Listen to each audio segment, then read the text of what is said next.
يعني هل النبي صلى الله عليه وسلم حي في قبره আল্লাহ রাসূল সাল্লাল্লাহু আলাইহি সাল্লাম কবরে জীবিত নাকি মৃত, এই পরিভাষাটাকে বিশেষ করে ভারত, বাংলাদেশ, পাকিস্তানের উলামায়ে কেরাম এটাকে হায়াতুন নবী বলে সম্বোধন করে থাকে, ইস্তেলাহাত ব্যবহার করে থাকে।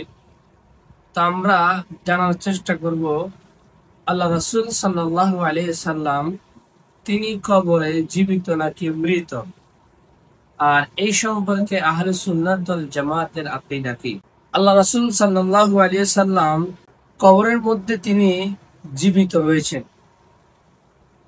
এই ব্যাপারে আহলে সুন্নাত ওয়াল জামাতের আকীদা হলো সকল নবীগণ তিনারা কবরের মধ্যে জীবিত এবং তিনারা কবরের মধ্যে সালাত আদায় করেন। এই সম্পর্কে আমি কুরআন এবং হাদিসের আলোকে দলিল পেশ করছি। হাদিসের কিতাব মুসনাদ আবি ইয়ালা, হাদিস নাম্বার 3425।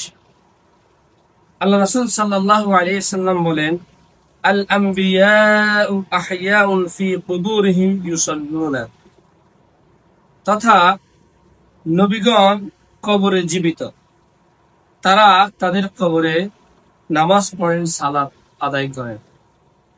এই হাদিসের ব্যাপারে মুহাদ্দিসিনে কেরাম তিনারা বলেছেন এই হাদিস সহিহ, যিনাদের তাহকিক করার প্রয়োজন তিনারা তাহকিক করে নেবেন। এরপরে নবীগণ কবরে জীবিত এবং তিনারা কবরে সালাত আদায় করেন, এই ব্যাপারে মুসলিম শরীফের আরেকটি হাদিস, হাদিস নম্বর হচ্ছে 6052 নম্বর হাদিস, যে মারারতু আলা মুসা ওয়া হুয়া ইউসাল্লি ফি কবরি, يعني مررت ليلة الإسراء।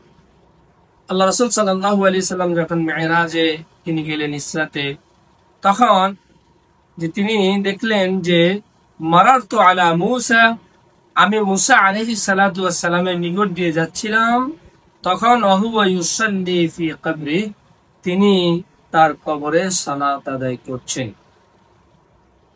তাহলে নবীগণ কবরে জীবিত, তিনারা কবরে সালাত আদায় করেন।